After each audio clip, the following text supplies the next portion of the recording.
আসসালামু আলাইকুম everyone, welcome to জান্নাত কুকিং চ্যানেল। সবাইকে স্বাগতম জানাচ্ছি আমার আজকের আরও নতুন একটি রেসিপি দেখার জন্য। আর আমার আজকের রেসিপি চকলেট কেক। অল্প উপকরণে ছোটো থেকে বড় সকলের পছন্দের মজাদার চকলেট কেক ওভেন ছাড়া কীভাবে চুলায় তৈরি করতে হয় তা খুব সহজভাবে দেখিয়ে দিব। আশা করছি এই সহজ ও মজাদার রেসিপিটা সকলের কাছে খুবই ভালো লাগবে।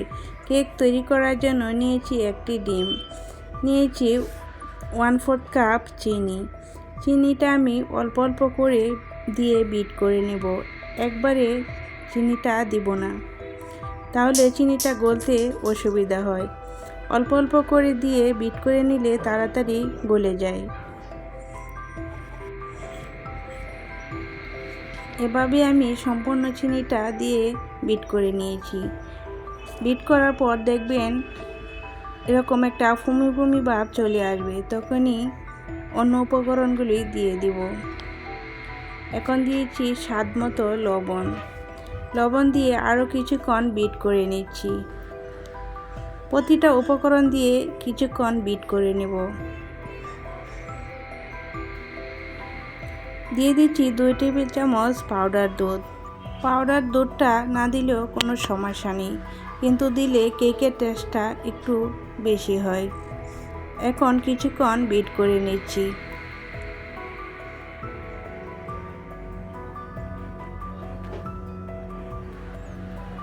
দিয়েছি কোয়ার্টার চামচের হাফ চামচ বেকিং পাউডার, কোয়ার্টার চামচের হাফ চামচ বেকিং সোডা দিয়ে আবারও কিছুক্ষণ বিট করে নিচ্ছি।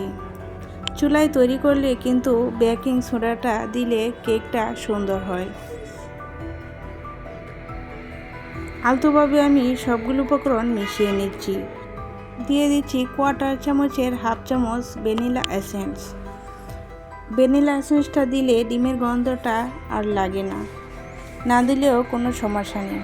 এখন আবারও কিছুক্ষণ বিট করে নিচ্ছি। দিয়ে দিচ্ছি 1 টেবিল চামচ কোকো পাউডার দিয়ে কিছুক্ষণ মিশিয়ে নিচ্ছি।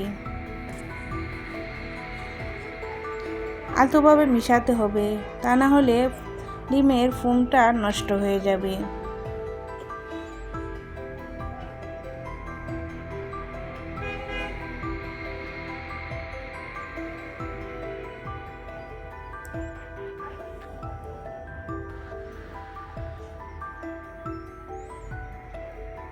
এখন আমার মেশানোটা হয়ে এসেছে। দিয়ে দিচ্ছি 1/3 কাপ রান্নার রেগুলার তেলটা দিয়ে খুব বেশি নাড়াচাড়া করা যাবে না, আলতোভাবে মিশিয়ে নিতে হবে। তেল দিয়ে কিন্তু নাড়াচাড়া করলে ডিমের ফোম নষ্ট হয়ে যায়।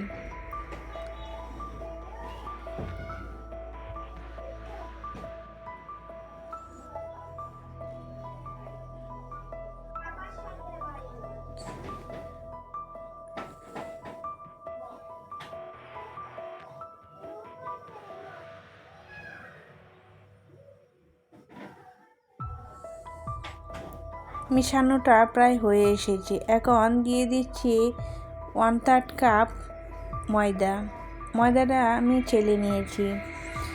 এখন ভালো করে মিশিয়ে নিচ্ছি।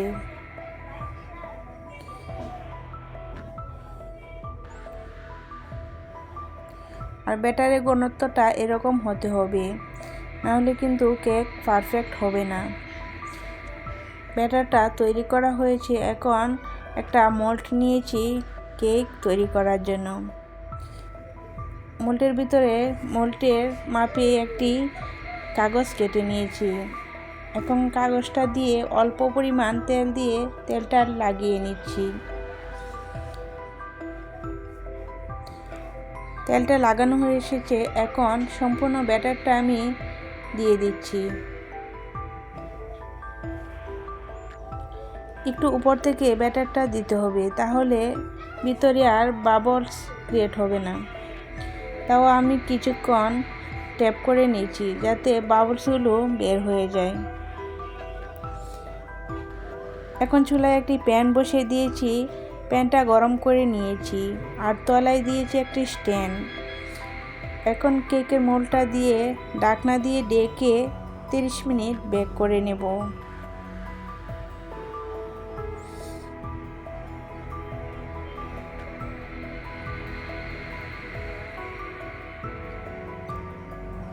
তিরিশ মিনিট পর আমার কেকটা সম্পূর্ণ হয়েছে।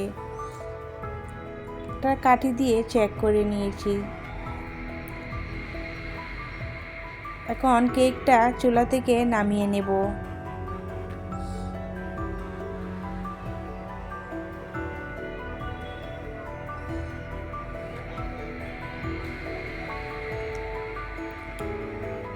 একটু ঠান্ডা করে নিয়েছি কেকটা। এখন ছুরির সাহায্যে চতুর্দিক দিয়ে একটু কেটে দিচ্ছি যাতে কেকটা সুন্দরভাবে উঠে আসে।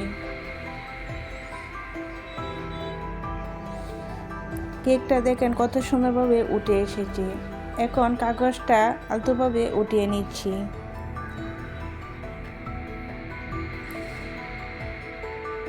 কেকটা অনেক সফট হয়েছে।